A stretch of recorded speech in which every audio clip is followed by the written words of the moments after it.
We on? We are. Okay. I'd like to welcome everyone, all our loyal listeners, to this, the 41st episode of Dinner with Dan. We are taping on Sunday, July 19th, 2026, from Dayton's historic Five Oaks neighborhood. Today, we could have called this Brunch with Dan. We are starting at noon, as Nan and Sam have a late afternoon commitment in Columbus.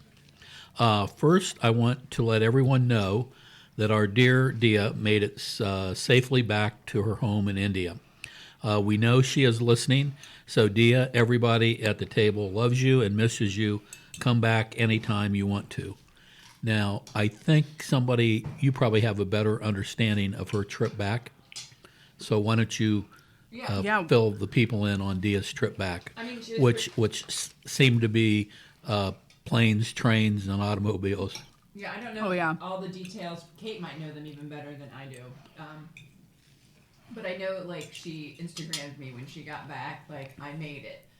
And I think she left from Cincinnati, Sunday night? Sunday night. And then, I don't know where she flew to, though. She flew to London. Okay, then where'd she go? Then she flew to Mumbai. Wow. And then she had to get on a train to get home. And she told me, she said, it's going to take 2 days. I leave on Sunday, but I don't get home till Tuesday. Well, there's 6 hours ahead, yeah. So the time difference plus just the sheer amount of travel. Right, because she leaves, if she left at 9 o'clock on Sunday, that's already Monday in India. And then the whole trip. Yep. And she's back at school. Wow. She's back at school. But didn't she run into some heavy rain, so she couldn't take the train and had to... I didn't know this part. You know more than we do. Maybe Ann Charles or Jason told me that. Did they tell you that? Yeah, I think when she got to India, the big rains had either washed out the train or whatever, so she had to get a flight to a city rather than take the train. Oh my gosh. And then I think it was a 2.5 hour trip over for her parents to drive over to get her, and then there was rain problems too. Oh man. I didn't realize that. Yeah. Wild. I must have got that from Jason or Ann Charles. Yeah. Okay.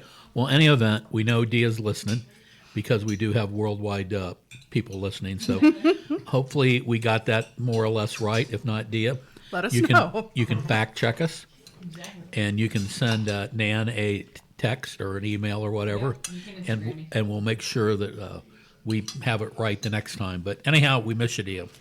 Okay, and I also want to mention we have a dear listener in Paris, Texas, Barbara. And Barbara was concerned that we weren't on the air last week. And we've talked about that, because of varying schedules, we aren't able to do one each week. So we've decided to take the suggestion of two-time table guest, Marty Garris, my second son. Yes.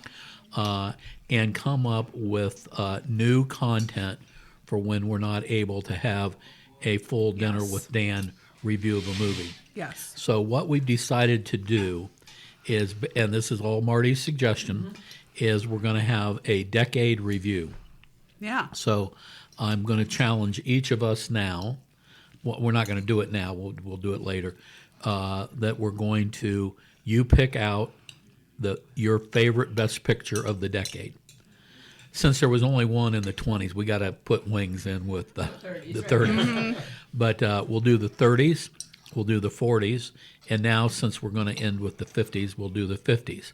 And so what we'll basically do then, it won't be, you won't hear us eating and stuff, and it will probably be a shorter podcast, but it will be new content. Because with summer, people got things to do. Yeah. So we're going to do that. It'll be easier for us just to get together one night and maybe come up with a half an hour recap of, and I'm going to challenge everybody to not only say what your movie is, but say why it is. Yeah. And this is not to diss any other movie, but this is of the decade. Which movie would you like to watch again? Okay? So Barbara in Paris, Texas, thanks for being a loyal listener, and you can send us up some of those pecan rounders. I think they're called. They're made in Paris, Texas. They're a sugary pecan delight. So, yeah, you can send some of those our way, Barbara. Okay. Now, moving on to that. Okay. At the table this afternoon, we have table regulars Nan Whaley, Sam Braun, Paul Duncan Robinson, soon to be a member of the Royal Canadian Mounted Police. Thanks for all the smoke you're sending us this way, Paul. Kate Evans and Eddie Garris. Eddie is now out in the back room finishing watching Ben-Hur. He's almost to the end. So Nearly there. Yeah, it's past the Sermon on the Mount, so he is coming. So anyhow, that'd be a typical thing for a Canadian to say. No. Everybody says they're so nice and polite, and then he's got to do his zinger. Dan is not happy about this Canadian thing. Traitor. Okay, I'm gonna live this down maybe for a year and a half or more. You're gonna have to go. Supporting you, Paul. You're gonna have to go thank you, Sam. southbound. I'm wearing my Canada T-shirt. Thank you, Sam. In solidarity with my friend Paul. Thank you. Wow. Well, and if you were doing southbound now, you'd be choking from all that Canadian smoke. But that's what you're gonna have to do probably to redeem myself. yourself. Yeah, we'll see. Okay, so moving on, I'm going to ask, what have we done since we sang the praises of 1958 Best Picture winner Gigi? Nice. Oh man. All right. Oh gosh. Well, we were off last week because Sam and I went with Ann, Charles, and Jason to Quebec City. So we left on Saturday and got back Wednesday. This all came about because Ann Charles was trying to talk us in on a cruise in the Mediterranean over Thanksgiving, and we were like, no, we don't want to do that, but we'll go somewhere with you in the summer. And I like to have a rule: if I'm traveling for fun in the summer, I never go south. I only go north. Mm-hmm. And so we went to Quebec City. We had friends that had raved about the city, and it is a really cute. Have you been there, Paul? Long time ago. Really cute town. He may have been born there.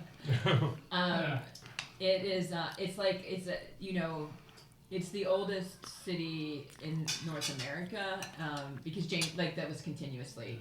Jamestown was, and they don't count the South, right? They don't. Yeah. They're taking some liberties. Like they're not really counting some places in Caribbean islands and St. Augustine that I think were founded earlier, but pretty close. That's close. Typical Canadian. 1608. 1608. So devious. Are you saying they have a casual relationship with the truth? Is that? Yes. Oh, okay. Oh. Just making sure. Only an American would know that, right? So, anyway, so the town, is a UNESCO World Heritage Site. It's they have to always go back and rebuild its original nature. It has like a down city and up city. So every day we climbed 30 flights of stairs, basically, to get up and down. Wow. So we got our glute workout. The food was excellent, and I'll let Sam kind of explain this food because we had some of the best meals and really good food. The thing that was interesting to me, it's French speaking in Canada, and the way that they protect that culture is pretty tough. Like the language, yeah. Yeah, the language and the culture, right? So basically, there's heavy migration in Canada, but in Quebec, according to our guide, there is basically only French speakers are really allowed to come in. So when I asked, like, well, where are you getting, they still had a good amount of migrants, and it was like Haiti, the Ivory Coast of Africa, it was all the French-speaking spaces. And they have a law that once you move to France, you have 6 months, or to Quebec, you have 6 months to learn French. Wow. So because and I think about it, like, how else are they going to protect the French language when they're so surrounded by the English language? Yeah. They also they're you can't take government services if you wear any sort of covering. So again, like I think, you can't go into a government building. You can't, you can take them, but you can't work for the government with any sort of religious affixtion on you. No cross, no hijab, no. So they really, kind of lean in on the secular. In 1960, Quebec was the most illiterate province in the country. Wow. What, 60%? Insane, yeah. 60% Oh my gosh. illiterate, because basically the Catholics and the Protestants owned the education system. They had no public education. They got a new prime minister of Quebec that completely changed that made it secular, and now it is one of the strongest. And it just really kind of shows you the power education can have over that 60-year period. So I thought all of that, I didn't know any of those kind of things. And if you travel with Sam Braun, you will get a history tour, you will get a food tour, you will get and you'll get great food. So we learned a lot about it. And they also had these 800 women of Quebec that came in the 1600s from France. It's from England. And they're called the Mothers of Quebec. And Louis got excited for the toast oven thingy. The dang. They're called the Mothers of Quebec, and they were these 800 women. And They were from France. Oh, from France. Oh, can you explain that? We explain that, and also Yeah. the food. Yeah. Yeah, so basically they didn't have enough women because it It's was furriers. Yeah. it was frontier fur traders, and there were just very few women. So they actually got 800 women from France, took them over there, and then they made it And they got a wedding dress, right? I think. they got money. That's right. They got some things and some money. Yeah. Yeah. To go over. To do it, but then the other thing was they got to pick the men. Well, So they paraded thank God. Yeah, I know. I was thinking this too, but at least they made it that way. So they'd parade the men around in a meat Awesome. market, and they would pick the men, and then they would have a week to take them back, If they didn't like them. to send them back if they didn't like them. Amazing. Isn't that wild? And almost nearly everyone that has lived there for long can trace their lineage Oh, wow. back to these 800 women. Wow. And you know why I knew that before you? Huh. Why is that? Because there was a TV show about that. Ah. It was a series. It was pre-COVID, and I think they didn't make it after COVID, because COVID hit. And it is exactly that story. Wow. I think it was called Bark Skin or Hard Bark. It was, I think it's maybe Bark Skin. What she said. But it was based in Oh, God. they were all the time going to Quebec City or Montreal, Raspberry. and it was the women that had come over, and it was one season. They never made a second season of it, but the first season is really good. Yeah, it's really, really good, and it's very historic. That's cool. It's the Indians and the worrying about the British, because the British were always up there with their spies and blah blah blah blah blah. So. Yeah, the British did come for him. Maybe sometime somebody can remind me of the name of the show, but it's worth watching. Yeah. So 5 times someone tried to take the city. Yeah. One was successful, and that was the British in 1759. Yeah. And French and that Indian really War. brought about the British victory in what we call the French and Indian War. It also, the results of that brought on the American Revolution. So it was very Explain that. well because It's the 7 Years' War in Europe, right? Yeah, they call it the Yeah. 7 Years' War. Treaty of Paris, 1763.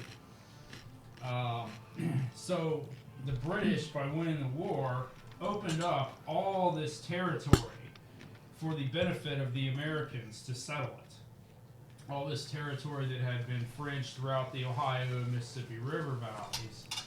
So it was our benefit. England fought the war and suffered all the expenses, so they wanted to tax us to recoup that. Get the money and then back. we revolted That's to right. tax us. That's right. That was pretty much the way that happened. That's why they thought we were so ungrateful. Right. and they weren't, and they were all, typical British arrogance too. Like we're better than you. You don't get a say. All that stuff. Right. As well. And they also tried to take away the identity of the French Canadians with passing all these laws. But then the American Revolution came about, and they were worried the French Canadians would side with the Americans, which they probably would have if the British pursued their strategy of taking away their French identity and their Catholicism. So they reversed it all within 10 years and allowed it to be kind of separate. Yeah, it's really the first colony they did that. Thank you. Yeah. So that was interesting. And the Americans, General Montgomery, whom this county is named after, Oh, went yeah. out there with an American force and was repulsed. Did not go well. Yeah, every time we went up there in the War of 1812 or the American Revolution, it did not go well for us when we had designs on Canada. That's a good point. Yeah. Well, otherwise they would have been. I think it would have been all one country. Mm-hmm. But every time whether it was going up through Detroit or Quebec City, and it's very strategically, geographically important because if you control this point, it's where the river narrows coming in from the Atlantic. So if you control this point, you control all of northeast or North America. Right. From this point. So that's why it's there, why they built the fort there, and why they kept fighting over it. It's kind of like the point in Pittsburgh controls it. You can control the Ohio River Valley from there. Talk about the food. Oh yes, yeah. Food was fantastic. It's got a lot of French influences, but also local stuff where it's a lot of farm to table, very fresh. They would often have maps of where the stuff came from on your menu, and it was almost always throughout Quebec.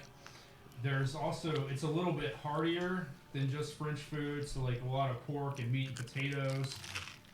Maybe some English influence is on it, and usually when I say that it's a bad thing, it's the worst food, but here it is not a bad thing. It's very good.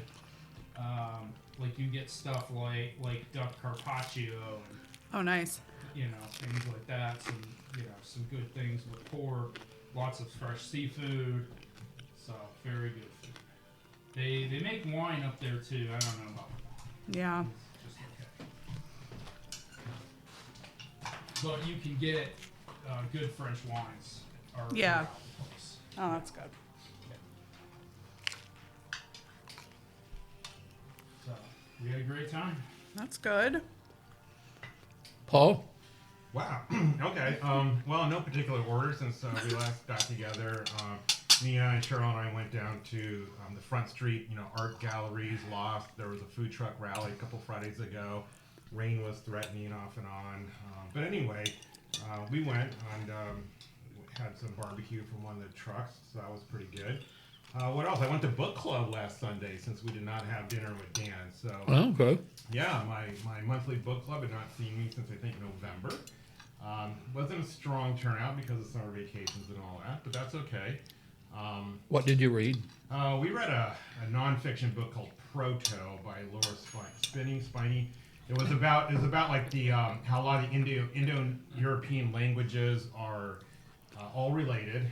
If you go back several thousand years, for me the most interesting part of the book was how modern genetics in the last 20 years has really helped strengthened, the study of linguistics, at least if you want to trace back to history several thousand years, because they've been able to find populations that are related to each other, and it helps, explain the spread of languages over time. Again, it's a very, well, I'll say it, dry subject, and it had its moments of interest, but anyway, that was our book.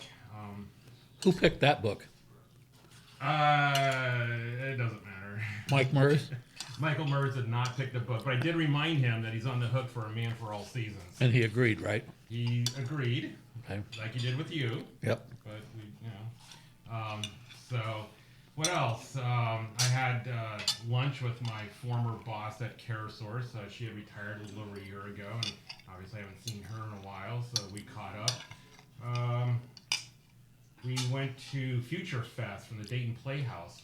Future Fest is a program put on by Dayton Playhouse where they solicit submissions for plays, and they are not necessarily from first-time playwrights, but the plays themselves are first time, so they cannot have been staged. They can have been workshopped. And a couple of years in a row in the past, I was a reader for the Dayton Playhouse, Oh, where yeah. where you read, out of like say 400 submissions, you might read anywhere from 100 to 200 of those. I didn't do it for obvious reasons last year, but anyway, we went to one of the productions last night.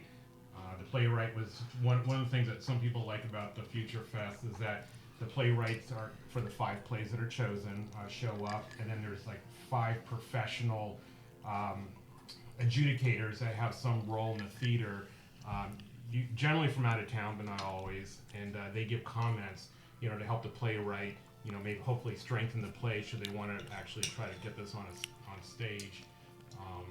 So that was last night. What else? Oh, I started volunteering at Hannah's Treasure Chest last week. Yeah. Didn't you used to be board president of that? Yes, I was board chair for 6 years at Hannah's and on the board for a total of 9 years. And so when I showed up, I didn't just randomly show up, but I said, can I show up? And they're like, sure, of course. And so they're like, well, we don't think we have a name tag for you, but I already had a name tag from all those years of service. So, I caught up with some of the other, volunteers. The ladies were... Why don't you tell people what Hannah's Chest is? Yeah, Hannah's Treasure Chest, actually now known as HTC, is a children's-focused nonprofit where they primarily assemble care packages containing clothes, toys, other things of interest. Diapers is a big one for the kids. And what's notable about them is they work through other social service agencies, so like Homeful or Dayton Children's Hospital. So it's kind of a leap of faith on the ladies' part because they're not actually working with the recipients. So it's not direct care, as you might say, but they get a lot of there's a lot of camaraderie working together in the volunteer space. Anyway, it's a worthwhile activity. It's one of those things. So I was working with the toy department and checking to make sure that like a board game or whatever had enough pieces, etc. Oh. So it's one of those things where you spend a lot of time like on one thing, but it has to be done, and a couple pieces are missing. Yeah, you don't want to hand out a Right, game yeah, that exactly can't be played, right? Yeah, and chances are, if it is missing a piece, the volunteers have stored up the missing pieces elsewhere. So there's an inventory of missing pieces. So Nice. having missing pieces is not a deal breaker. It's just you got to figure out what's missing. And so to make sure, you just had to play that 30-hour game of Monopoly. That's right. Sam, like you say that, and there was a couple times I was tempted to do something like that. In fact, somebody had donated a set of dominoes that had the Ohio State logo, and I was like, boy, too bad there wasn't a missing piece here, because might have to just borrow that from Mia. But no, there were no missing pieces. I didn't sideline it from the toy inventory. So yeah, arguably that was a highlight of last week. But no, I'm going to continue volunteering. But I started last week. So. Do you? Is there a branch in Canada? Oh my gosh. I think I'm going to start a support group. For people that have applied for citizenship, particularly if they're getting Shunned by grief. their friends. Yeah, shunned by their friends. It'll be a little support group. Yeah. Kate? Are you finished? I guess Well, you I don't know, are. is Dan- I guess you are now. Is Dan finished asking me questions?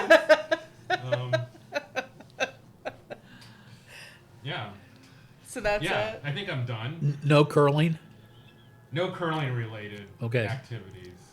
this Summertime. week. Even Summertime, curling yeah, takes a break. I have a board meeting this Tuesday, but that'll be in next time's report, maybe. Ice melts Yeah, it's melted. during the summer. That's right. It's hot. It is hot. Okay, Catherine Ann, before you start, I have a question. Okay. Are they ever going to fix that sidewalk in front of your They house? did. Oh, they did? Yeah. They finally poured the This concrete? week. They This did week. this week. Oh, okay, super. This week. Yeah, I had. Well, I can say I had called the city last week and said, hey, I'm just checking in on this because I don't know what's happening. It's been framed up for like 2 months. I don't know who's responsible for it at this point, but I figured that since you all framed it, that you were going to take care of pouring concrete. And the lady I talked to was very nice, and she said, let me check on that and we'll call you back. And then that day when I got home, there was a bunch of spray paint out there again. And then 2 days later, the plumbers, White's Plumbing, who came and did all the sewer work back in the winter, during some of the coldest days of the year, if you recall. They were out there on the hottest day of the year putting concrete in. And, it was the same 2 guys who spent like a day and a half in the pit in front of my house back in the winter putting concrete down. And it was very nice. And I asked them, I said, oh, I'm so sorry. I thought it was the city. If I'd known it was you, I would have waited till it was like cooler. But they said sometimes they have to do the concrete. They said it just depends. So there must have been some note, and they called them and said, hey, go do this. But they did a really nice job, I think. They were super meticulous when they came and did the digging, and so they did a nice job. But they put grass seed down and straw and everything on the part of the yard that got torn up. So yeah, it looks good. Progress. Finally. So yeah. Okay. So what else did you do?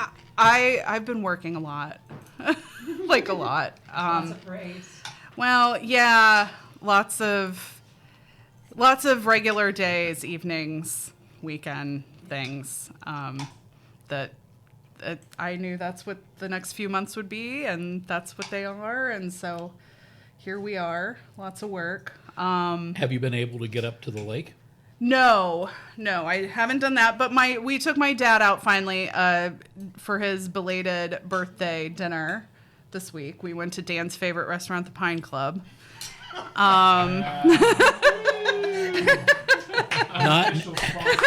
That's right. Not now and never will be. They could pay me $1 million and I would say nope. Nope. Well, Dad enjoyed it, and he turned 75, so it was a milestone this year. Wow. Dan's gonna keep his grudge for about 75 years. What a I know. So yeah, I've been really busy. I don't know that there's anything all that interesting to what I've been doing, but You don't have a story about 800 women? No. I don't have a story like that. I wish I did. I spent like time watching the movie for this week. That was an investment. and the more and more I think about it, I think the name of that show was Barkskin, because it was the bark. No, it was the bark of the trees that they did something with. Yeah. I see. That's what she said. I know. That's what she said. Get your mind out of the gutter, Whaley. We were all thinking it. Sorry, but We were all there. Wow, I'm having brunch with some weird people here today. I know. Okay, so you done? Yeah, I think so. What is there to say? I'm busy. It's about boring stuff. So there you go. It's work. A lot of work. Did you go to the fair? No, I did not go to the fair at all this year. I was scheduled to go Friday night. I was going to be at the table with Eddie. Edmund, and Kevin was going to go, and, the air quality advisory and the forecast forced us to cancel our evening at the fair. So yeah. No elephant ears? No, I didn't have a single bite of fair food this year. And, I can't say I miss it that much. Well, my sister had to go out several times and staff the Board of Elections table. oh, okay. It sounds like she ate enough fair food for all of us. So, yeah. There you go. Okay. Yeah. Well, I guess that means it's my turn. So, got my notes here, because I'm 73, and the Grudge hasn't been 75. It happened in. Oh, at 50, yeah, something. It's 50. It happened in No, I know. 1976. But you're working your way to 75. 50 years ago. Yeah, If I live that long. Only 50 years. Yeah. So, since the last time we were here singing the praises of Gigi, that was July 3rd. So Yeah, it's been a while. we had a July 4th celebration, and then with I think with my kids and grandkids, and then the next day we had a block celebration. We did. Right? That's right. Yeah, we had a block celebration. So I think I had a total of 3 celebrations of July 4th. And, Nice. and Marty made really good food. Yeah, He Marty did. made The made ribs really and really the good chicken food. that he made were Yeah. delicious. That's good. And so then that means I had 5 very good brunches at my favorite diner and official sponsor, Legacy Pancake House, West Carrollton, Ohio. Check it out. Also during that time, last Wednesday, I got up and went to the House of Bread and was interviewed for one of their websites or something as a longtime supporter of House of Bread. For those of you who are not familiar with House of Bread, it's open 365 days a year, and they provide meals 365 days a year. I've been a long-time supporter of it. I used to play Santa Claus over there before my knee surgeries. You know, you got to let a kid sit on your lap when you're Santa, and the knee surgeries were like, I'm done with kids sitting on my lap. But it was nice. I got interviewed about how I became familiar with House of Bread and why I continue to every month financially support it. Nice. Yeah. So that was nice. Shout out to Sherry Gale, who is, she used to be the preacher at Grace Methodist, and she's running it now. And also to my good friend Bill Evans, who was one of the prime guys that helped get it built. And He that made was, it. That was just the end. final music. Eddie in made the it. background of Ben-Hur. So, Eddie, we got great breakfast out here. Well, you know, the commentaries are the same length of the movie. So, anyhow, then also, I haven't been to the dentist for a very long time. And I'm not afraid of going to the dentist. I love my dentist, Dave Strebel. He's been my dentist ever since I was a young attorney, and I did his collection work. He's done all my kids. But, you know, I just kept putting it off. And every time when one of my boys would come back from seeing Dr. Dave, they would be like, Carrying Dr. a Dave message. wants to see you. Yeah. So I broke a tooth about a month ago. So I decided, well, it's time I ought to go there. Better. Yeah. So Eddie was constantly reminding me I got to go see Strebel. So I get out there on Thursday. Frank was able to take me. And after our greetings of haven't seen you for a while, blah, blah, blah, blah, blah, it comes out not only did I break one tooth, I broke 2 teeth. Oh. So fortunately, the 2 teeth that I broke were right next to each other. And so half an hour, 45 minutes later, I had 2 ground down teeth that could be saved. So I've got a temporary crown. So I'm just chewing on the left side because I don't want to swallow the temporary crown. When do you go back? When I go back. So I go back Wednesday Okay. and get the permanent one put on. So, Nice. yeah, so shout out to Dave Strebel and the wonderful staff there. They do a great job. And then yesterday, I had a real good visit with my niece, Anna. Came over with her friend from Columbus. And, you know, I've been trying to curate my collection and get stuff out of the house. And my sister-in-law, Lois, moved from Van Wert to Columbus to be with one of her daughters and grandkids there. Well, she sent me this box. And I shook the box and I said, oh, great. She sent me some more snacks because she has these really good snacks she sends. A couple days later, I open the box. That ain't snacks. It's about 400 photographs Wow. and like 150, 200 Bill Clinton 1992, 1996 campaign buttons. That's like the last thing I Wow. need is something new More coming into the stuff. house to go through. Please do not send damn things. No. I'm begging you. Well, Eddie We said, appreciate the sentiment, but Eddie no says more. he's never going to carry another box in from Yeah. Edward Hamilton bookseller. We, But so anyhow, but there were photographs of me and all my brothers way back to the 1940s, early 40s or mid to late 40s, baby pictures of me and of Anna's father, which they had never seen. So I had Oh, got them nice. out and was able to have a really good visit with them.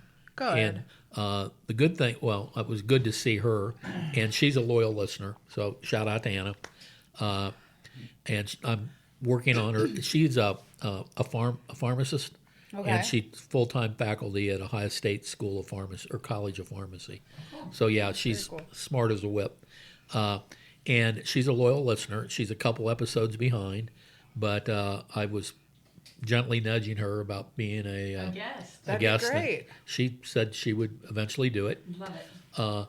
But the good thing was, beside the visit, she brought over food from Schmidt's. Oh, nice. She brought a carton of sauerkraut and sausage and German potato salad, and 2 of Schmidt's great cream puffs. Amazing. Dan, I thought about you because at that food truck rally at the Front Street Lofts, Schmitz was there. Schmidt's was there, yeah. We shared a cream puff Yeah. or whatever, and I thought of you. Well, I ate some of it last night before I went to bed, and then Eddie finished it off sometime during the night when he was up watching this morning when he was watching Ben-Hur. So anyhow, that is what I did. Eddie, you want to talk about what you did? Make bad decisions. Oh, That's about all I did. But you've got a doctor's appointment, right, for the hand here Yeah. finally? oh, good. That's a good thing. Yep.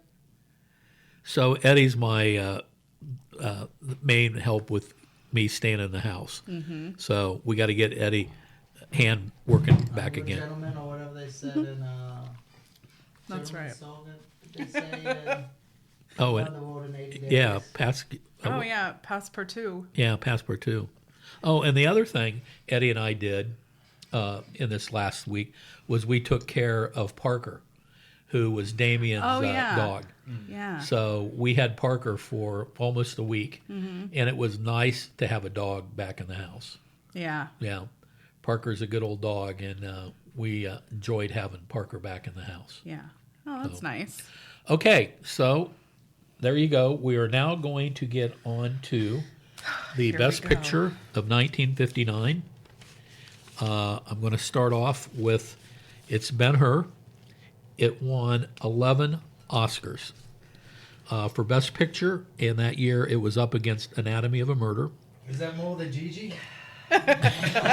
Yeah, Gigi had set the record for 8, and then Ben-Hur topped it by 3. Anatomy of a Murder, The Diary of Anne Frank, The Nun's Story, and Room at the Top. It also got Oscar for Best Actor, Charlton Heston, Best Supporting Actor, Hugh Griffith, Directing, William Wyler, Cinematography, Color, Art Direction, Set Decorations, Color, Costume Design, Color, because back then they were still doing those 3, color Yeah. or black and white. Yeah. Sound, film editing, special effects, and music score of a dramatic movie or comedy. In the book that we call the Bible here, 80 Years of the Oscar by Robert Osborne, the brief write-up is, MGM's decision to make a second version of Lew Wallace's Ben-Hur was risky at the time. The studio was teetering on financial bankruptcy, and yet the decision was made to pour $15 million, an enormous investment at the time, into a do-or-die project. But the film turned out to be a great critical success and a box office bonanza, saving, at least temporarily, Culver City's Lion for more roars in the future. The most... I'm not done. Paul, the Canadian's trying to take my dish away from me. In America, we have this thing called all you can eat, Paul. The most awesome sequence in Ben-Hur was a mind-blowing chariot race, which ran 11 minutes of the film's 3 hours, 32-minute running time. Charlton Heston was equally impressive as a wealthy Jew sentenced to life as a galley slave by his once best friend, played by Stephen Boyd. Director Weiler proved conclusively it was possible to make a rousing spectacle in which audiences and could also care about the people involved. So with that, everybody here has watched the movie because Eddie just finished about 5 minutes ago. And so I'm going to start. Nan, you want to start? Sure. Yeah, I thought the chariot scene is the famous part of this movie, and it's understandable. It's really fantastic. Is there more story? Is there more story? It's really like pretty amazing work done in 1959. Also, just like the sheer volume of extras in this movie for these scenes was unreal. Like when Judah goes, which is the character that Charlton Heston plays, goes to Rome, and all of the folks that are there for him when he's there. I've never seen Ben-Hur, so it's on a lot. I think at Easter, and so I just knew I knew that there was a chariot race, and I knew that Charlton Heston was on it. It still could use an editor. It was way there would be times where it'd be like, you don't have to show us all the different ways again. And I think that these big productions, they spend so much money on them. It's almost like they want them to be longer in time. That's not necessary. And Heston is his normal overacting self, but it works in this movie, I think, that he overacts. I thought that, I think it makes sense, he's Moses, he's Ben-Hur, these are the kind of plays, watching him overact in The Greatest Show on Earth was so painful, but here it wasn't as tough to watch, I don't Matched think. the setting, maybe. Yeah, it kind of matched the grandeur of the movie, I guess, because he was so over the top, when he cries, oh my God. Which is actually a lot. Yeah, he cries a lot, he's in pain a lot, and the most endearing part of his character is actually, I think, when he saves the guy that unshackled him rowing. And, the guy wants to die, but then he had won the whole thing. So then that's how he, kind of comes to rise again. So the story is, a good arc story, I thought, and, found it interesting. And then, you have, all the Christianity that kind of lays through it, with being Jesus adjacent, as I've called this movie. I like that. But yeah, and also just, an interesting time in history, right?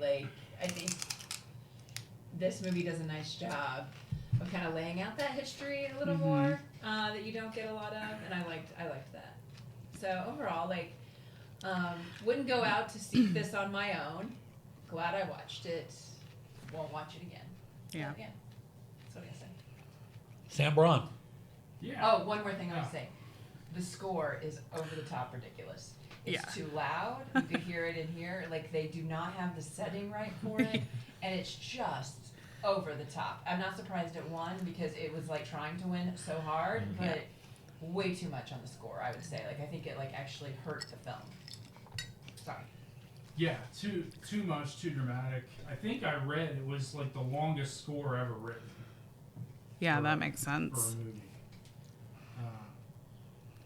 Yeah, too much, I agree. It had a huge budget. I think it was $17 million or something like that, which is in 1959 money.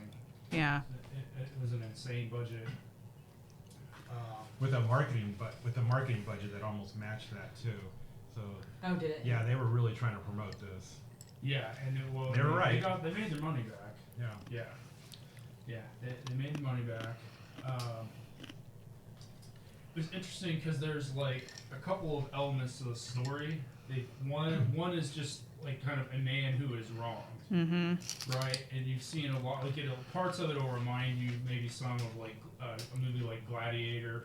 Yeah. Where another situation where someone high up in society is wronged by the Romans and made a slave, and then comes back powerful to haunt the person that did it to him, that did him wrong. Yeah. But then there's also like this religious element undercurrent going on with it, with Jesus, who we hardly ever even see, but he keeps being talked about, and we keep seeing his followers. Right? Yeah. And they're trying to draw this contrast between the godless Romans and the followers of Jesus. Right. Like they keep saying, like the Caesar is the Romans' god, which wasn't really true. I mean, they had some pagan rituals and beliefs. So that wasn't exactly true. And I don't. If you don't know the context, you may not understand like the tension that's going on between the Jews and the Romans. So like the Romans will let you have your religion as long as there's no political dissent. That was generally how they ruled, but they rarely ran up against the people that were like monotheistic and so like adherent to their religion. So they had a lot of trouble governing the Israelites. And then additionally, it was like the edge of the Roman Empire for a lot of those years, and so that made things very tense, like where Rome wanted to keep things tightly under control. But they tended to make it seem like just Rome, Rome as in general was just the enemy, and not like the individual men and some of the decisions they make, like Pontius Pilate, who I think we know, from some things, historical record, did like some, really bad things. Really heinous, yeah. Just to like try to put his finger in the Jew's eye, in various ways. So that was interesting thinking about the history, and then also knowing, and they don't really get into this, but 40 years after this, right, the Jews are going to revolt. And they are going to go to war with the Romans, and the Romans are going to kill every man, woman, and child in Jerusalem and burn the city to the ground. But we kind of don't talk about that. We actually end the movie like on this, sort of uplifting note where the crucifixion happens, and then the women are cured of the leprosy. Yeah. So, Eddie? What did you think? That was an okay movie. It was long. Yeah. Very long. It was that. That one chick was very hot. Esther? Yeah.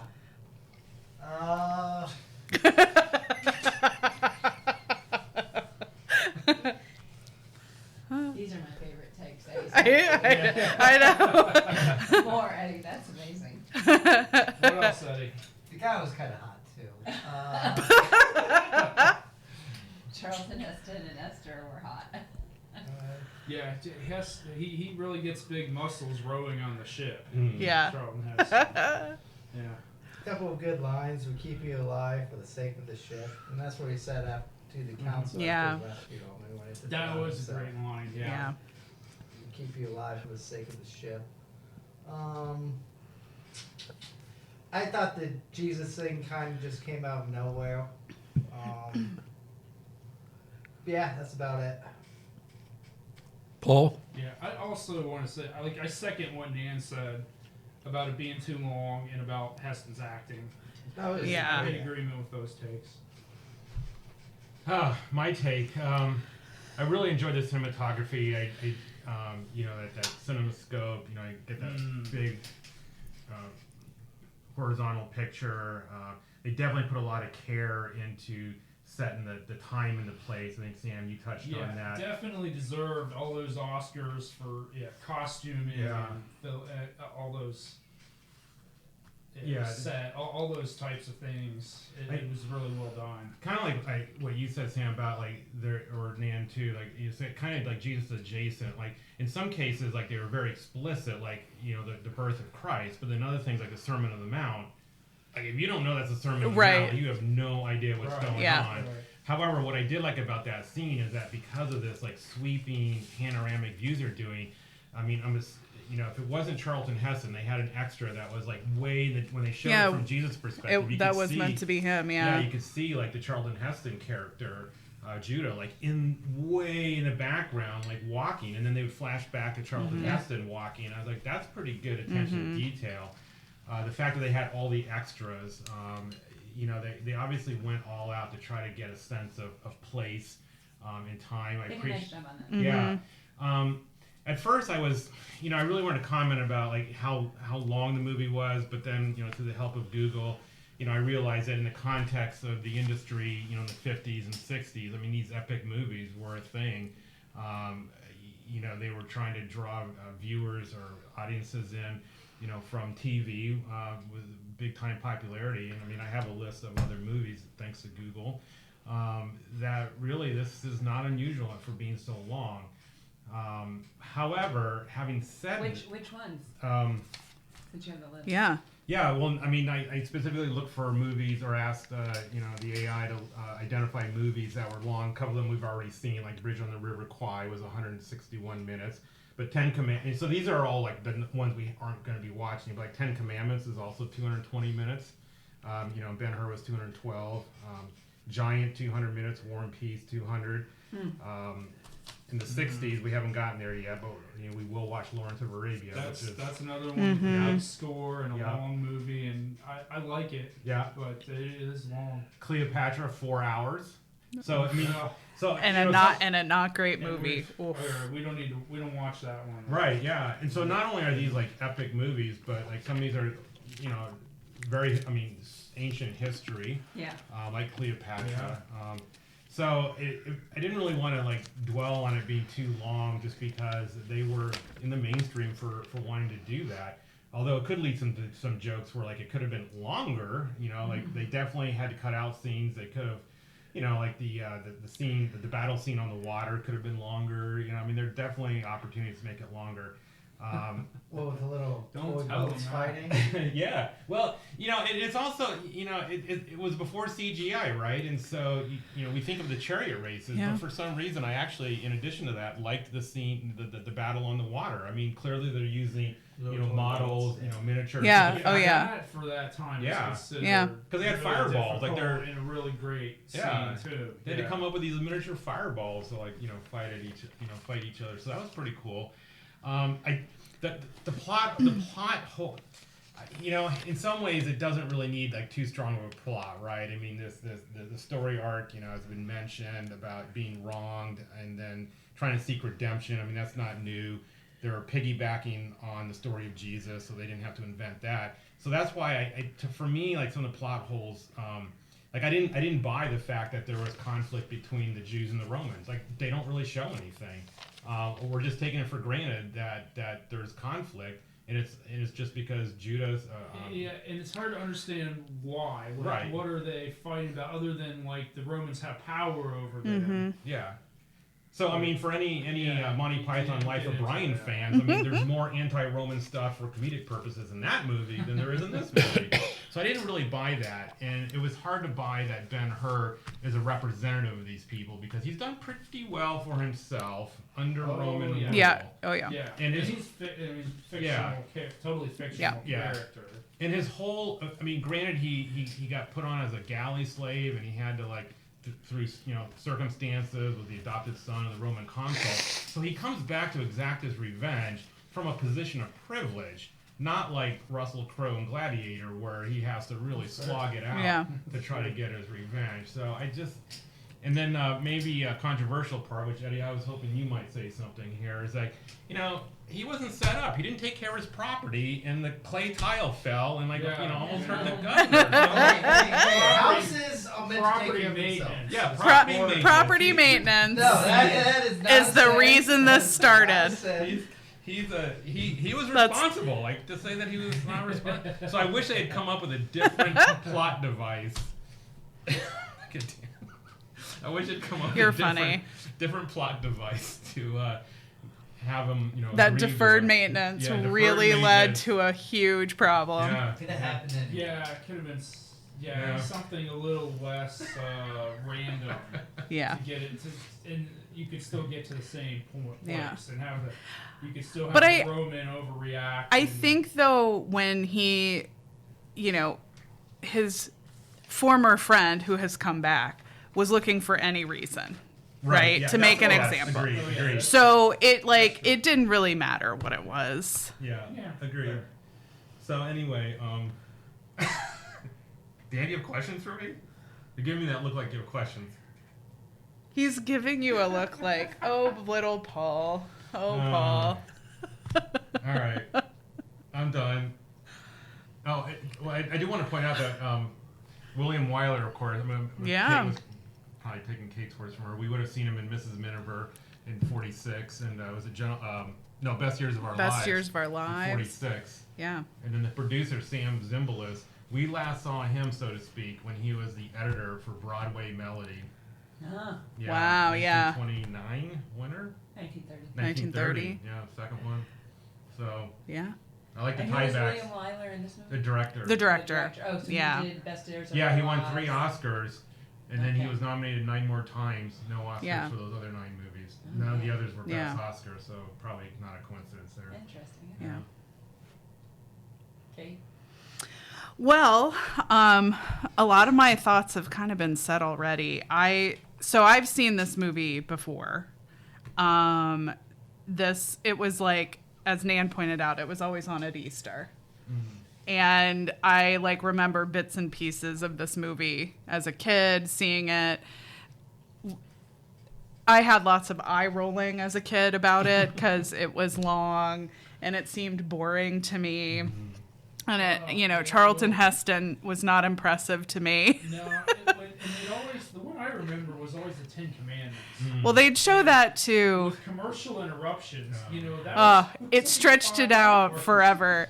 And I will say, Ben-Hur, I think it's a far superior movie to the 10 Commandments as a movie, and the story I think is gripping, and it's a better movie than the 10 Commandments. It makes for better entertainment. Shirtless guys, I would like to see more shirtless. Not in 1959, probably. Yeah. Not. code's gonna get Yeah. you. So They can't yeah, even I mean, sleep. Married couples can't sleep in the same that's bed. that's in right. these movies. That's right. No, so Charlton Heston is a scene chewer, and not in the Betty Davis, Joan Crawford good way. But it's he literally, it's whether he's happy or sad and in pain, he's always gritting his teeth. Yeah, Eddie's doing his best Charlton Heston. It's there's always a gritting of the teeth with Charlton Heston. But I think to Nan's point, it actually works better in this movie because he is playing someone who, is wronged and is knocked down to the bottom of the pit and has to climb his way out. And so there is a lot of pain and, sadness and suffering in the story for him. But yeah, Paul makes a good point about the privilege, though, that he enjoys both in the beginning of the movie and then as he begins really the redemption of his character and, taking the fight back to those that wronged him. As for the length of the movie, it is a long one, and I feel like it could be shortened. I enjoy from before the intermission. I like the battle scene, right? Mm-hmm. But honestly, from the intermission on, I think is the best movie. It's it could be its own thing, with a little bit of work. The whole front half, which is I think it's the intermission doesn't come until almost 2 hours in, 2-something hours in, and it's almost you could condense that first part and make a really good movie with a condensed first part and the second part. I think it would still have the same power. And yeah, I mean, it's an epic. It's very cinematic. But it kind of goes on too long to hold your attention really well. I don't know. I found my mind wandering a lot, and then I'd like zip back into it and not have missed anything. It's like, so, yeah, I don't know. I like it all right. Not in the top for me, but not in the bottom either. Yeah. Agreed. Wuss and Gigi. No, Nothing. nothing will be. Even Gone with the Wind. Even Hamlet. Hamlet. Even Yeah. Hamlet. Wow. Yeah. Oh wow, Hamlet's. Okay, Danny, there you go. That's what your table says. There's where we are. Once again, my table has been hijacked. What? What are you talking about? Once again, the table has been hijacked. You characterize it as hijacking, but I don't think that's the right word. Yeah, We like the disagree, perhaps. movie. We like the movie. We liked it overall. Yeah. Tells a good story. Kept my attention. Yeah. Oh, where do I begin? And I will say one more thing. Where do Dan. I begin? I appreciate the Jesus adjacency, but it's almost as if that they could have still made I think a really entertaining movie without that. You know, so I'm just saying, like, it could have been a really, and I know that that's not necessarily the point. Okay. You missed It's the like- traces in the gospel. There's a Okay. Now this is where I'll start. okay. It was based on a novel written Yes. by Lew Wallace, who was a general in the Civil War for the North. He was also He was credited as General. he Lew was Wallace in he the was an attorney from Indiana, and he also was the territorial governor of New Mexico, where he finished writing the novel. The novel is Ben-Hur, A Tale of the Christ. So, give me a break. 1, 2, 3, 4, 5. 5 of you who were all upset about being Jesus adjacent. Nobody Okay. said they were upset. I didn't. We're just I saying. didn't interrupt. I didn't interrupt any of you guys when you were going on. Well, you're mischaracterizing that. I'm not Yeah. attacking you. Yeah. I'm not attacking you. I will say this. I was up till 2 o'clock this morning because I watched it all the way through without the commentary. And then I watched it again all the way through with commentary by a guy named, let me get his name here. Commentary with the guy named Gene Hatcher, who wrote the definitive book on the making of Ben-Hur, and Charlton Heston. So I watched 3 hours or whatever of Ben-Hur, and then I watched it again with the commentary. And so I think if any of you at the table would take the time to listen to the commentary, I think you would have a better appreciation of this movie and what went into it and the history of it. Now, the book came out in 1880, was not a success, but then eventually it became. It first was a stage production on Broadway. It started in 1899 with real horses and a galley. And it ran for 22 years on Broadway. Wow. The first film version was in 1907. It was a 15-minute silent that had the sea battle as well as the chariot race. But the first big production MGM did in 1925 was 2 hours and 24 minutes long. And it grossed $4 million, which was a lot of money. And it had the sea battle and the chariot race. This movie was filmed almost entirely in Italy because at that time, after World War II, the rebuilding countries in Europe had a financial thing where the money had to stay there. So it was a lot more productive to do a film there. They filmed it for almost a year in Italy. It's just remarkable listening to everything that went into the making of this movie. Now, as Charlton Heston aged and he kind of got weird when it came to the NRA, he still is one of my favorite all-time actors. From Moses to Ben-Hur to El Cid to Andy Jackson in Buccaneer, to Planet of the Apes, Omega Man, Soylent Green.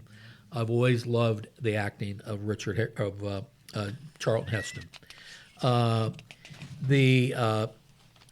of the other interesting things about the making of the movie was William Wyler, whose real name was Willie, but they decided that sounded too childish, so they changed it to William.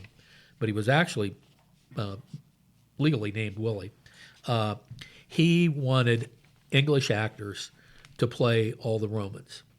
So if you remember, the guy that plays the Roman admiral, he was in Bridge over the River Kwai. He was. And Hugh Griffin, who got the best supporting actor playing the Arab prince that owned the horses, he was actually from Wales. And Stephen Boyd was Irish.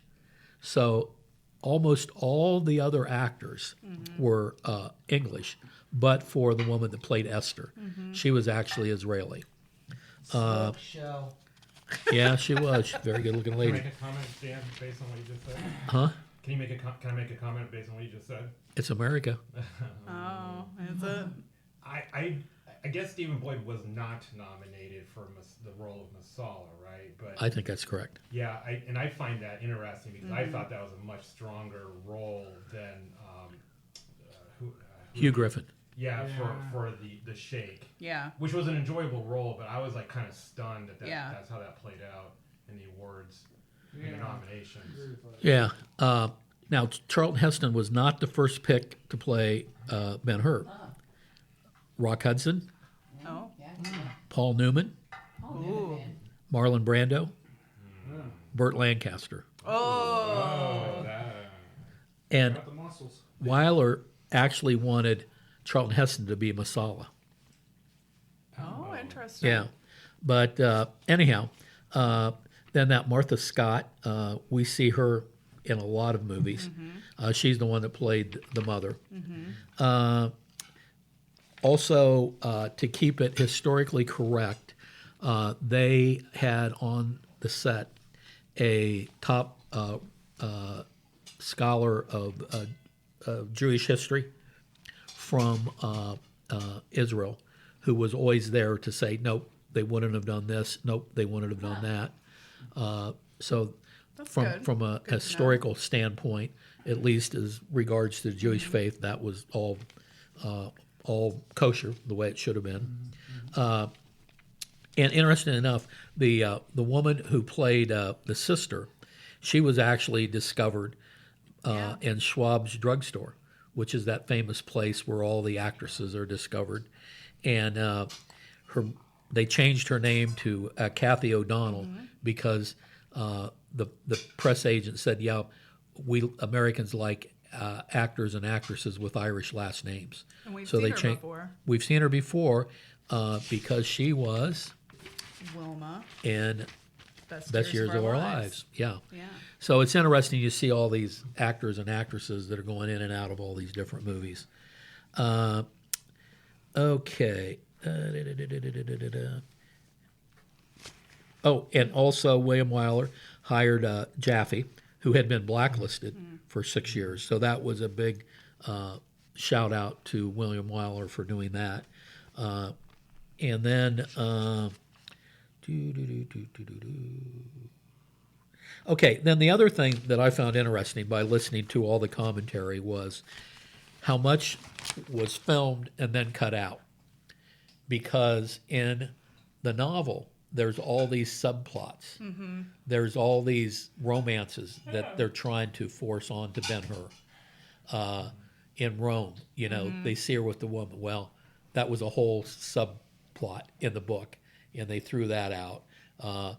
The Arab prince, there was a subplot where they're trying to get Ben-Hur to You feel hook- both of those sections in the movie. Yeah. It's like they don't spend a lot of time, and so it Right. makes sense that the book was much, Oh, more yeah. involved in those periods of his life. So they did a lot of editing. Okay, now this movie, Sam Zimbalist, who was the the producer. He died halfway through it. He had a massive heart attack and died halfway through it. But this had been his baby. He wanted to do it. They actually started filming this in 1955. Wow. The battle scenes were filmed. The sea battle was filmed. That was one of the few things that was filmed in Hollywood. That done with miniature ships. Yeah. Although they did have a life-size galley made Oh wow. that was in a tank that was huge. Yeah. But they filmed a lot of this before they really had the go-ahead from MGM to do it. And Sam Zimbalist was really pushing it.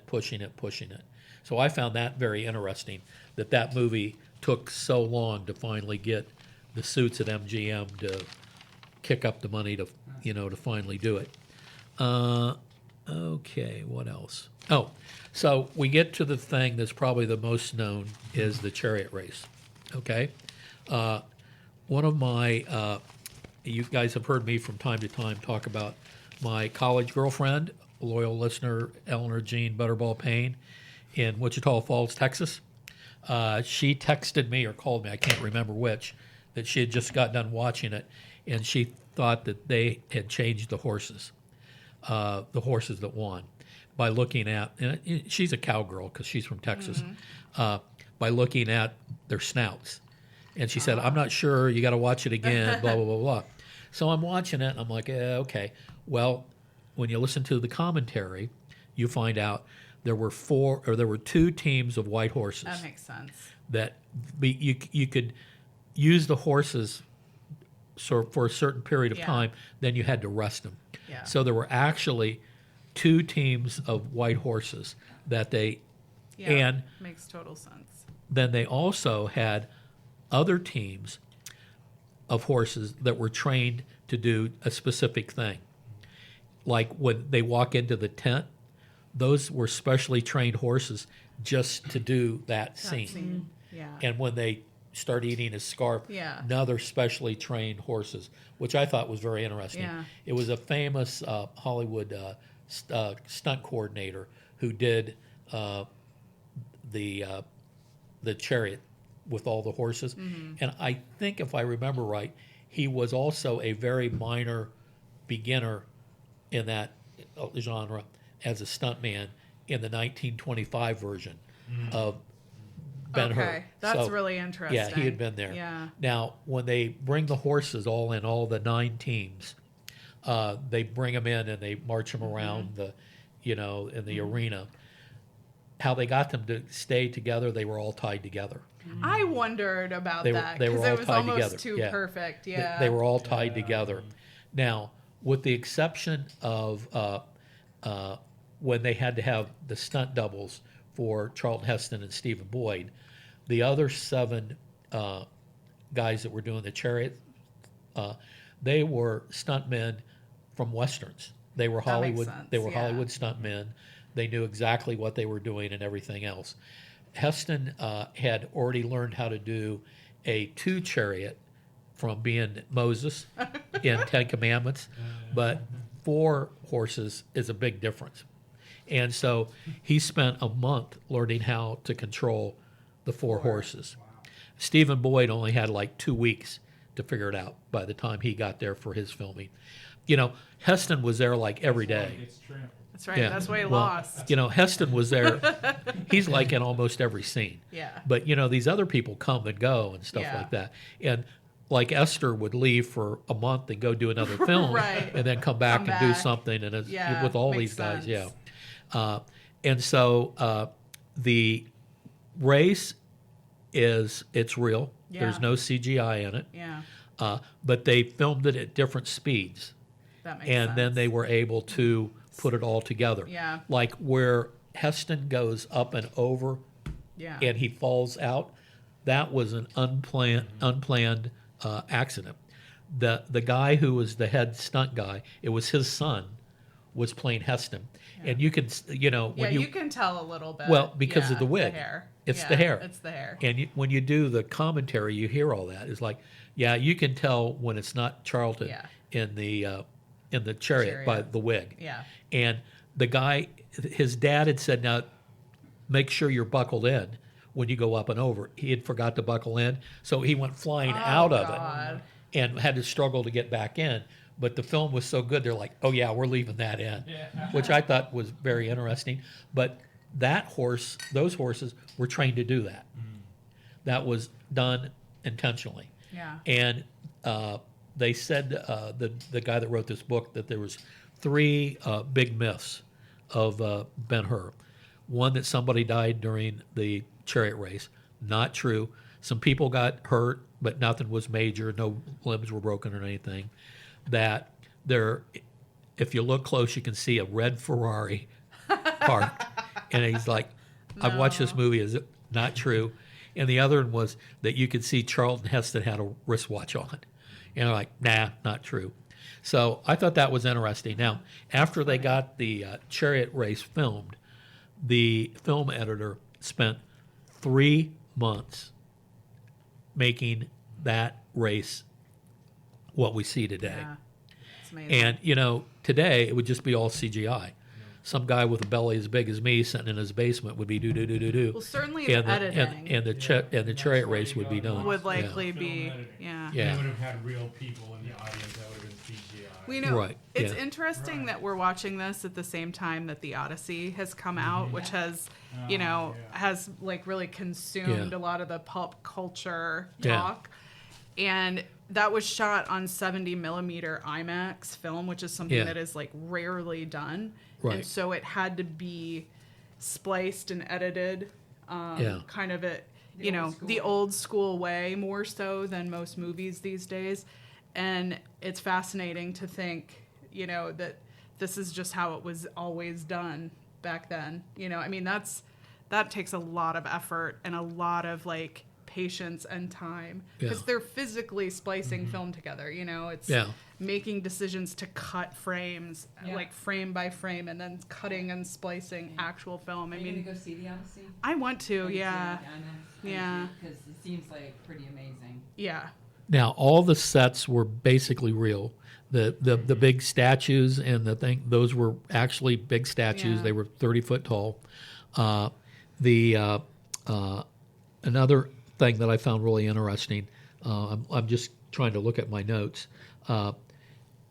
When they were doing the original casting, Charlton Heston recommended Chuck Connors to be Masala. Oh, interesting. The rifleman fan. Yeah, but it didn't work out, so Chuck Connors went on to be Rifleman, which is one of my all-time favorite TV westerns. But He would have made a good bad guy. yeah, he though. would have made a good bad guy. Oh yeah, because he did play good bad guys. Yeah. Apparently, that the arena for the chariot race was like essentially a replica. They tried to base on Oh, a yeah. historically accurate Yeah. arena that would have existed in Jerusalem. Well, interestingly enough, it was a historically accurate, but from a Hippodome too. yeah, from that would have the historian was like, yeah, the Romans could get away with a lot, but the Jewish people would have never put up with that in Jerusalem. That would have caused a major rebellion, maybe on the outside of Jerusalem, but not in Jerusalem. Outside, yeah. But anyhow, so I thought it would work. That's the thing we certainly all remember. And some of these drivers and horse trainers also did Roy Rogers' horse and the Lone Ranger's horse. So I thought that was very, very interesting. Okay, let me see here.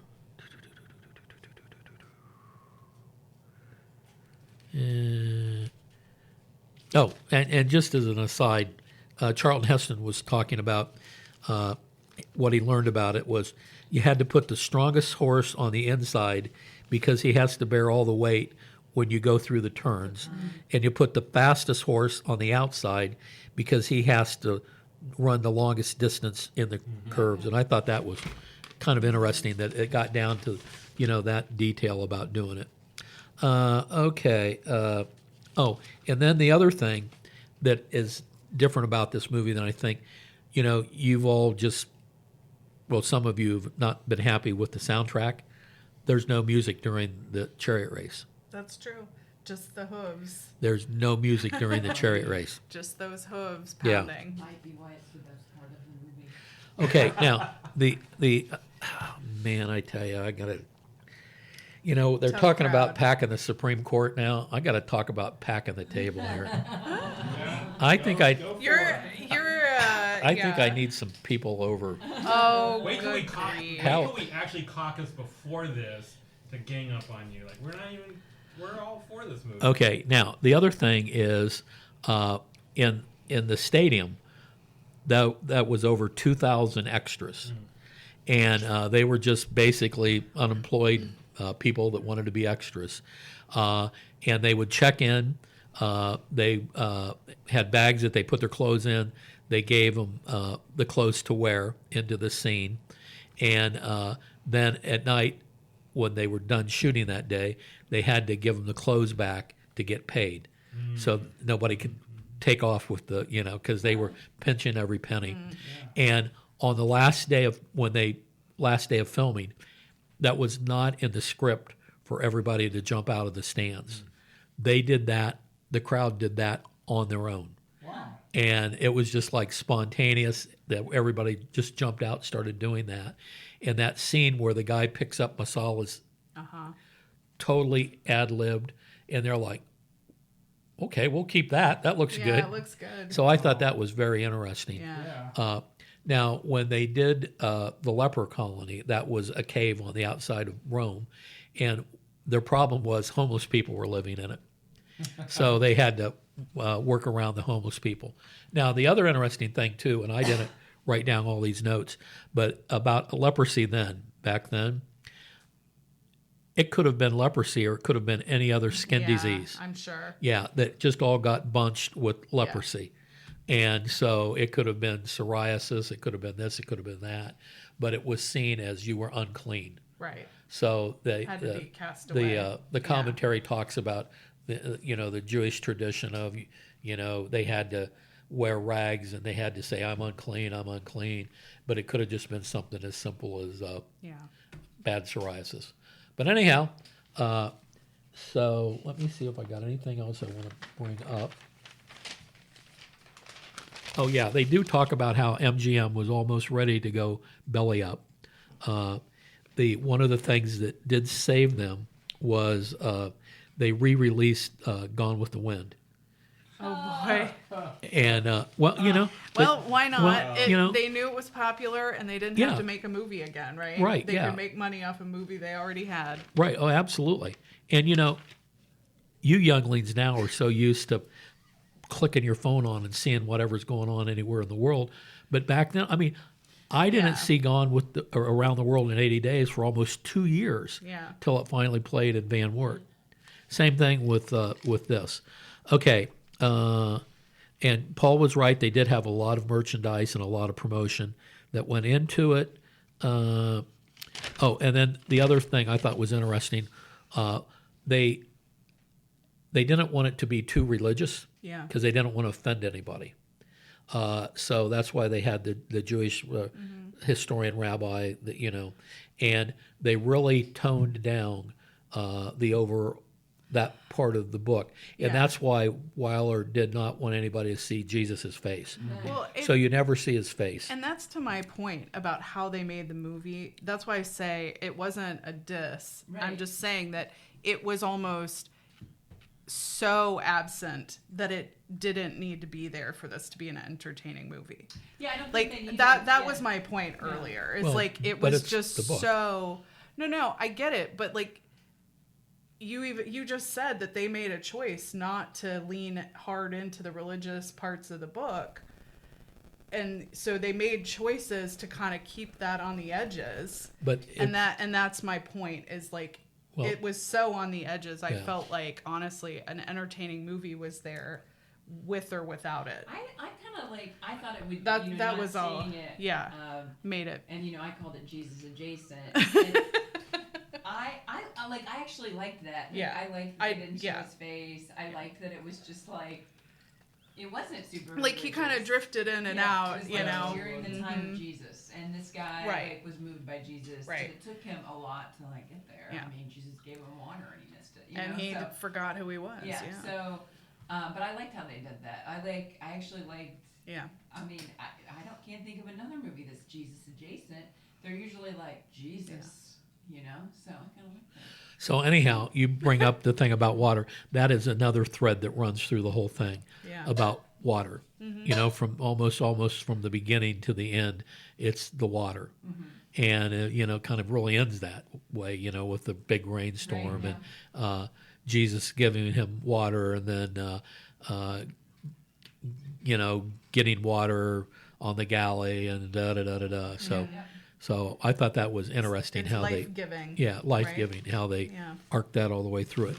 So anyhow, as I go through my thing, okay, and the guy that wrote the book makes this, and Charlton Heston said it was his favorite movie of all time that he was ever in.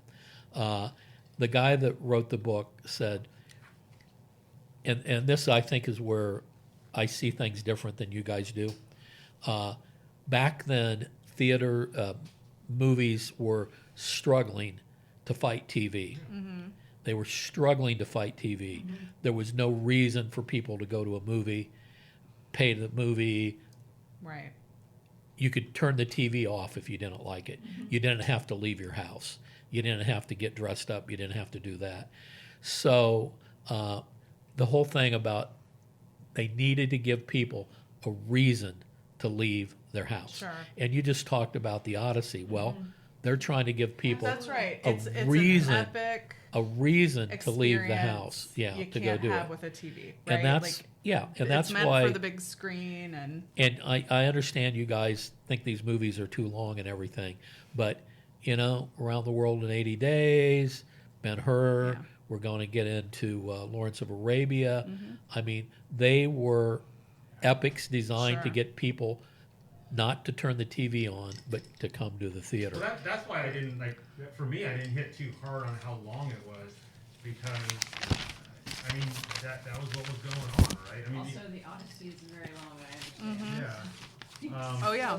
Still like Now, stuff now. There was a remake of Ben-Hur in 2016. I will probably Yeah. not watch it, but No, it I is way can't shorter imagine. than this. It would be interesting to see what choices Well, they I- made.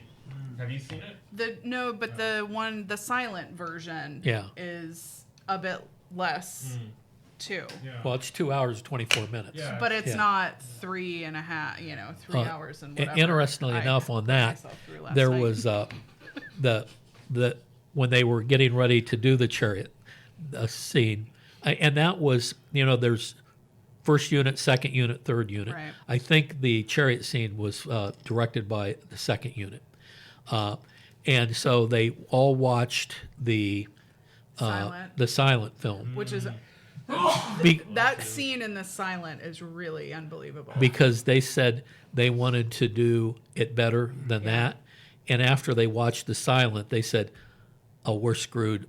It's We don't so know. good. We don't know if we can do it. It's unbelievable. We just hope we could do it almost as good as," Yeah. which I thought was very interesting. So There's something Yeah. about the black and white and it just Yeah. looks so like gritty and violent Yeah. in that silent version. It's wild. okay, so we've pretty much gone around the table. I'm going to say this about my comment about Ben-Hur. It's in my top 10 all-time All-time. movies, and it is probably in my top 5. Wow. Yeah. How many times do you think you've watched it? in I your have life? watched Ben-Hur beginning to end 8, 9 Okay. times. Not counting this. And my favorite line of all time, Eddie referenced, is when Charlton has saved the admiral, and you know, Oh yeah. you live to serve this ship Yeah. real well and live. I think That is my favorite. Of this movie, that is my favorite line. I think that the sea, when he is at sea, probably yields some of the best lines. Yeah. I love the one, they're calling him by his number, right? 41. And in the book, he's 60. Okay. Yeah. So they're calling him 41, and I love when he goes, "Oh, 41, you have hate in your eyes." That's good. Hate keeps a man alive. Yeah.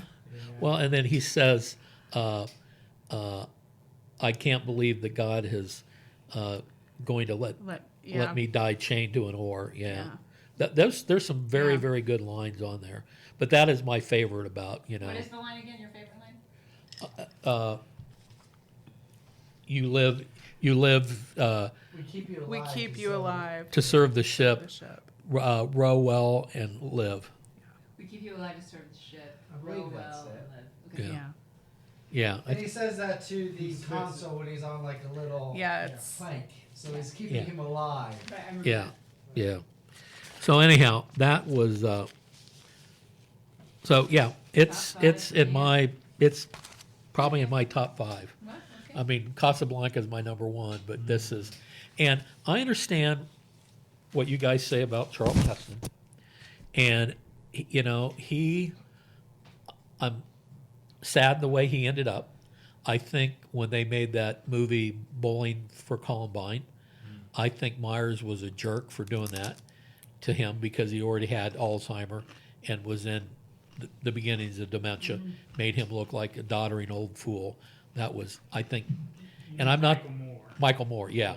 I'm not the only guy that has said that's a good criticism of Michael Moore, the way he did that. I can remember Charlton Heston, 1964 on the March on Washington with Martin Luther King. There was a time. yeah. And I think as he got older, like sometimes he just got more conservative. But I love him in Planet of the Apes.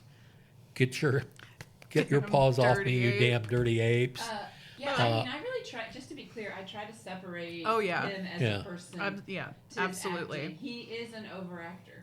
It is like I've seen him twice. I've only seen him twice. I haven't seen the other movies, but in both of them, he does the gritting, yes, and It is, works. it's a lot- But yeah. it works in this Yeah. movie. I'm Yeah. saying it works in this movie. Yeah. But, Yeah. Like that's his MO apparently because Yeah. he overacted in the Kind of stiff and Yeah. yeah, just Yeah. And he did get to make a movie with Chuck Connors, now that I think about it, because he plays the good cop in Soylent Green, and Chuck Connors plays the bad guy in Soylent Green. All right. So anyhow, I respect. I mean, I can see how this could be somebody's top 5. I yeah, can see that. it's yeah, Wouldn't and mind, but like I yeah. can see. yeah. and I know nobody other than some weird person's going to listen to 3.5 hours of the commentary, but it really, when you listen to those Top 5, you can Yeah. do it. when you listen to those commentaries, you say, "Wow, it took 3 months to make that chariot scene work." That we're talking about it, Yeah. 1959, and we're still in awe of it, even after CGI has taken us to galaxies far, far away. But Dave, that's why we have the podcast. Because That's why we have the don't have to podcast. we don't have to watch the whole thing, and you tell us the best parts of the commentary. Yeah, It's there the you go. cliff- It's the cliff notes of the commentary for some of us. I was up till 2:00 this morning doing it. The I'm things impressed. You do for But dinner with Dan. But I do want to give a major shout out to my son and table regular Eddie Garris for watching this movie, because he hadn't started watching it as of 2:00 last night when I went to bed. I watched it this morning. Well, Yeah. but I'm giving you a major shout out for that, Eddie. So anyhow, final comments, Nanette. Just in the heat, in the dog days of summer. I mean, that's where we're at this So, week yeah. and stuff. So we'll be back next week. I Okay. won't be here next week, but Sam Okay. will. I'm heading again to Canada. Oh my gosh. I'm going next Looking for week. real estate for Paul. I'm going next week. As the table regulars know, I am a huge Anne of Green Gables. Oh, this is Oh, finally it. yeah. And Virginia and I used to sit in the back and watch the. And you cried every time Matthew died. Yes, How so can you sad. not? So my best friend Crystal, who's been on the podcast, and I are going to Prince Edward Island to do the Anne of Green Gables tour. Something Sam happily said, "Please go with Crystal." I will miss that. So that's where I'll be next week. And this was a reschedule, Yeah, we were right? supposed to do it last year, but her dad got sick, Yeah. and so this is for Finally- this year. So finally I'm getting heading to do back on this. Thursday to DC. We fly out Friday, and I'll be back Monday. Take a shirt. I'll take a shirt. I'll take a shirt for both of us so we can Yeah. get some photos. which we did do a photo in Canada. I love it. Behind the, there's these big falls. Montmorency Falls. Montmorency Falls, and it says Nice. Bonjour Canada, Quebec. So the 4 of us in our shirts, and also Jason and Sam in their Garrow shirts, zip-lined across the falls. And when I saw that film, I said, "Oh hell no, Danny Boy's never going on that zip line." Emily, my sister-in-law, was in Quebec City just 3 weeks before, and so we sent the video to her, and she said, "Oh no, we all said, who are the idiots that do that?" And now I know. So And they funny. have a 220-pound weight limit, so I 3 barely, pounds. barely cleared it. Yeah. Anything Sam, to do- final comments. Hey, great fucking conversation. We'll put that down as $5 for Put it Sam Braun. All right. Eddie, final comments. You could do a Charlton Heston scream if you want to. Oh, I think it's BF. Shirtless guys okay. Shirtless girls are not okay.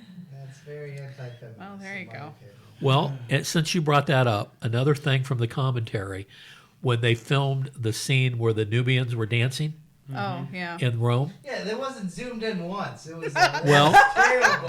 Well, let me Oh, white shot. let me tell you this. That was a well-known a troupe of African dancers and that performed around, and they filmed 2 versions of it, one topless and the other not topless. Somewhere in the vault. Somewhere in the vault, in MGM's vault, there's the topless version of it. But anyhow, okay. Anything else, Eddie? No, Have you? I hope they take care of your hand this week at the doctor's. me too. Paul? No, looking forward to spending some more time in Hannah's treasure chest. That's about it. Oh, I do have one more thing to say. Okay, say it. Get the microphone. You know, this past 6 weeks, as everybody knows, my husband loves all sports, Yeah. no matter what. So you know, both Wimbledon Yeah. and the World Cup. Yeah. World Cup. And when we went to Quebec City, we even had to watch the Norway game because the Hilliard Watts, Not because of me. the Ann Charles Watts experience became a huge Norway fan too. Me too. Once the U.S. was out, I was Norway all the way. In the morning of the New York Times, they had this guy that had talked all about, like, he followed all the soccer around the country, and he wasn't he played soccer once and then just was like, Yeah. watching all the games. And he had this line, it's, "What has it taught you about soccer?" You know, the World Cup. And he wrote, "I have learned that soccer is ridiculous, cruel, maddening, nonsensical, unjust, heartbreaking, horrendous, a total waste of time, a fraud perpetuated on humanity, the absolute worst sport ever invented, and also the only thing that matters in life." Football is life. Football is life. Danny Rojas Yeah. said it. Anyway, I thought that was a great line. A friend of mine was in Edinburgh watching the Argentina-England game. Oh, and wow. She said the Scots that were in the pub in Edinburgh were rooting for Argentina. Oh, well, sure. Yeah. Yeah, they were. Yeah. Yep. Sorry, thank you. But yeah, FIFA. And anything else, Paul? No. Kate? No, just hope everybody has a good week. What's our movie next time? Apartment. The Apartment. The Apartment. Billy Wilder. Yep. Very exciting. We're getting into the 60s. Yeah. And since the World Cup was brought up, I want Sam to know that yesterday I was all in for France. I texted. You can get my text messages. I texted everybody. They were with us in the Revolutionary War. I'm with France, That's right. Yeah, it's and true. it was killing me. And of course, Jean, my college girlfriend, she studied in France for a year, so she was all in for France. So we were texting back and forth. And when it looked like France was staging their comeback, we were okay. I texted that Joan of Arc had suited back up and was on the pitch with France, but then it did not work out. No. But today, 2 things, because it's Spain versus Argentina.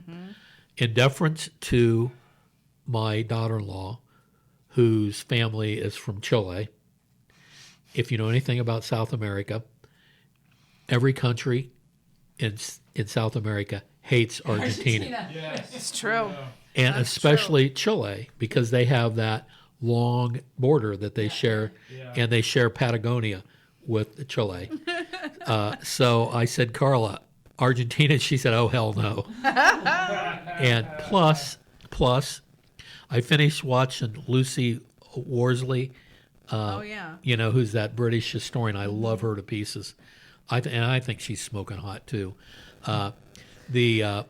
She did a thing on the British version of the American Revolution. And, you know, I was a history major, but I forgot this. Spain actually entered on our side after the French did in the American Revolution. So keeping with my thing yesterday and honoring my daughter-in-law, Carla, I'm all in for Vamos España. I'm all in for Spain. But and my daughter Lily, shout out to you, when she bought the package to watch all the World Cup games, she bought the Spanish version language because it was cheaper. Yeah. Well, now it's on all Spanish World Cup Yeah. final. There you go. Argentina, you know, we won't have Portuguese-speaking Brazilians in there. So anyhow, okay.